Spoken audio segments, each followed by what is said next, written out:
Assalamualaikum warahmatullahi wabarakatuh. Alhamdulillah, pada kesempatan ini saya akan membawakan kultum yang berjudul Orang-orang yang merugi di bulan Ramadan. Orang-orang yang merugi di bulan Ramadan ada 4. Di antaranya, 1. Orang yang puasa hanya mendapatkan lapar dan haus. Orang yang puasa hanya mendapatkan lapar dan haus adalah orang-orang yang pahala puasanya telah hilang, karena mereka melakukan hal-hal seperti berdusta, bergunjing, serta melihat aurat lawan jenisnya dengan hawa nafsu, di mana hal-hal tersebut adalah beberapa contoh yang menghilangkan pahala puasa.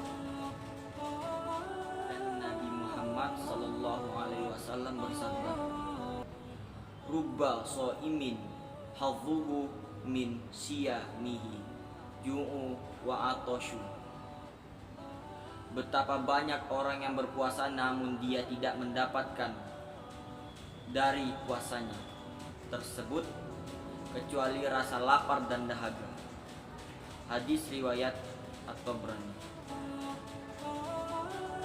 Kultum ini dan contoh yang di nomor 1 ini menjelaskan bahwasanya kita itu harus berpuasa dengan sebaik mungkin, dan kita harus tanamkan niat kita yang benar-benar agar kita selalu taat kepada Allah dan menjalankan puasa di tahun ini dan pada hari ini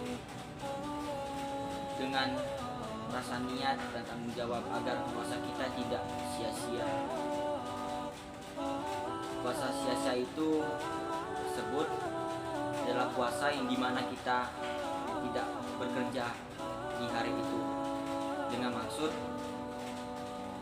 kita tidak melaksanakan apa-apa yang dianjurkan. Sholat 5 waktu tidak kita kerjakan, niat kita tidak untuk berpuasa, dan kita hanya menahan lapar dan haus. Itu sangat salah, teman-teman. Yang kedua, orang yang tidak mengikuti sholat tarawih sampai selesai. Seringkali kita melihat ada orang yang sudah keluar masjid atau musola sebelum sholat tarawih itu selesai. Nabi Muhammad SAW bersabda, "Innahu man qoma ma'a ilami hatta yan sorifa kutiba lahu qiyamu lailatan." Orang yang sholat tarawih mengikuti imam sampai selesai, ditulis baginya pahala sholat semalam suntuk. Hadis riwayat Tirmizi, Ibnu Majah dan Ahmad. Dengan sabda Rasulullah SAW, tentunya akan sangat merugi bagi siapa saja yang meninggalkan sholat tarawih sebelum selesai. Kita bisa mencontoh perbuatan yang baik dan tidak mengikuti contoh yang di nomor 2 ini, yaitu orang yang tidak mengikuti sholat tarawih sampai selesai.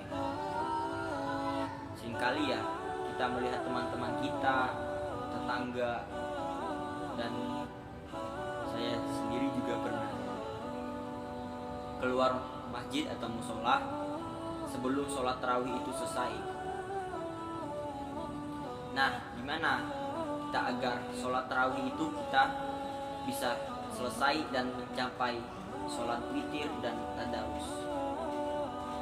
Yang pertama, kita niatkan di hati agar hati kita ini benar-benar bersih dan untuk selalu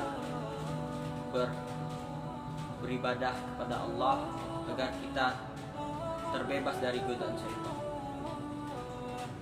Rakaat kedua kita masih segar, masih mau mengikuti sholat tarawih itu.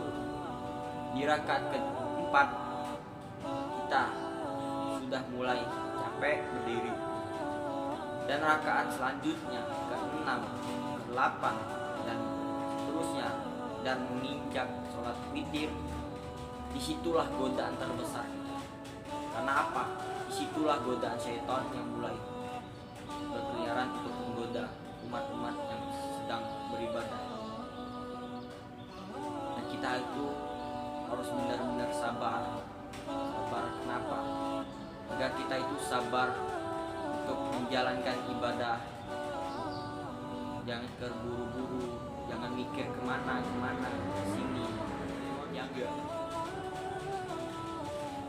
Yaitu orang yang jarang membaca Al-Quran di bulan Ramadan. Membaca Al-Quran sebagai kitab umat kita, Nabi Muhammad SAW, ini merupakan amalan yang menjanjikan banyak pahala, apalagi dilakukan di bulan Ramadan di hari ini. Nabi Muhammad SAW bersabda, "Man qara'a harfan min kitabillahi falahu bihi hasanatu wa hasanatu bi asyri amsalihha. La aqulu alif lam mim harfun, walakin alifun harfun, walamun harfun, wa mimun harfun." Barang siapa yang membaca satu huruf dari Al-Quran, maka baginya satu kebaikan, dan satu kebaikan itu dilipat gandakan menjadi 10 pahala. Aku tidak mengatakan alif lam mim satu huruf, tetapi alif satu huruf, lam satu huruf, dan mim satu huruf. Hadis riwayat Tirmizi. Dari sabda Rasulullah SAW tersebut, kita bisa melihat betapa besarnya pahala yang kita dapatkan bila membaca Al-Quran di saat bulan Ramadan. Membaca Al-Quran seharusnya menjadi salah satu hal rutin yang kita kerjakan di bulan Ramadan. Oleh karena itu, setidaknya kita bisa mengamalkan Al-Quran serutin mungkin. Banyak juga orang membuat target menghatamkan Al-Quran di bulan Ramadan ini. Kamu bisa membaca Al-Quran jikalau waktu kosong, dan sempatkanlah di hari ini kita membaca Al-Quran. Jika melihat video ini, lakukanlah membaca Al-Quran, menghafal Al-Quran bila kita mempunyai niat lebih. Sebab apa? Al-Quran adalah pedoman hidup kita. Jadi kita harus mengamalkan dan membaca Al-Quran. Kita bisa membaca Al-Quran setelah habis sholat zuhur, sholat asar, habis berbuka puasa, habis sholat tarawih dan witir, tadarusan di masjid kita masing-masing. Dan kita bisa membaca Al-Quran habis sahur dan menunggu atau menjelang imsak. Dan kita bisa menghafalkan Al-Quran jikalau niat kita benar-benar untuk menghafal Al-Quran. Sebab apa? Al-Quran akan menolong kita dari siksa kubur dan siksa api neraka. Dan kita kalau menghafal Al-Quran akan dikumpulkan di surganya Allah. Seandainya kita benar-benar bisa menghafal Al-Quran itu, kita akan memberikan mahkota terindah untuk kedua orang tua kita di surganya nanti, yaitu mahkota terindah untuk orang tua kita bagi yang menghafalkan Al-Quran.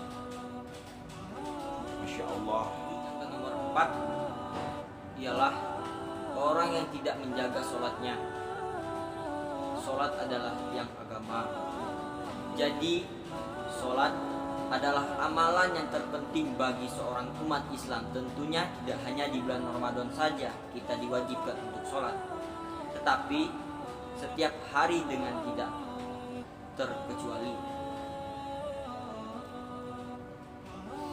Nabi Muhammad SAW bersabda, sesungguhnya pertama kali yang dihisab dari segenap amalan seorang hamba di hari kiamat kelak adalah sholat. Bila sholatnya baik, maka beruntunglah ia, dan bila mana sholatnya rusak, sesungguhnya kerugian menimpanya. Hadis riwayat Tirmidzi. Meninggalkan sholat wajib sama saja dengan puasa atau menahan haus dan lapar. Itu sama saja dicontoh yang nomor 1, teman-teman. Ini puasanya menjadi sia-sia. Maka dari itu, sholat adalah amalan terpenting yang harus kita laksanakan di setiap harinya. Di satu tahun teman-teman, di satu tahun ada 2 kali sholat terbesar bagi umat Islam, yaitu hari raya Idul Fitri kita sholat Id, dan kita hari raya Idul Adha kita juga sholat. Jangan dalam 1 tahun itu kita cuma sholat 2 kali, tetapi kita hanya sholat, dan harus sholat juga harus 5 waktu dalam sehari. Itu sholat wajib. Apa sholat wajib kita tinggalkan, tapi jikalau hari besar tiba, kita hanya turun 20 hari. Dan bagi yang laki, jangan kau turun cuma di hari Jumat, tapi lakukanlah sholat wajib 5 waktu dan sunnah-sunnah. Itulah kultum puasa tentang orang-orang yang merugi di bulan Ramadan. Semoga kita tidak termasuk ke dalam bagian orang yang merugi tersebut, dan senantiasa menjadi pribadi yang menjaga amal ibadah. Wabillahi taufiq wal hidayah. Wassalamualaikum warahmatullahi wabarakatuh.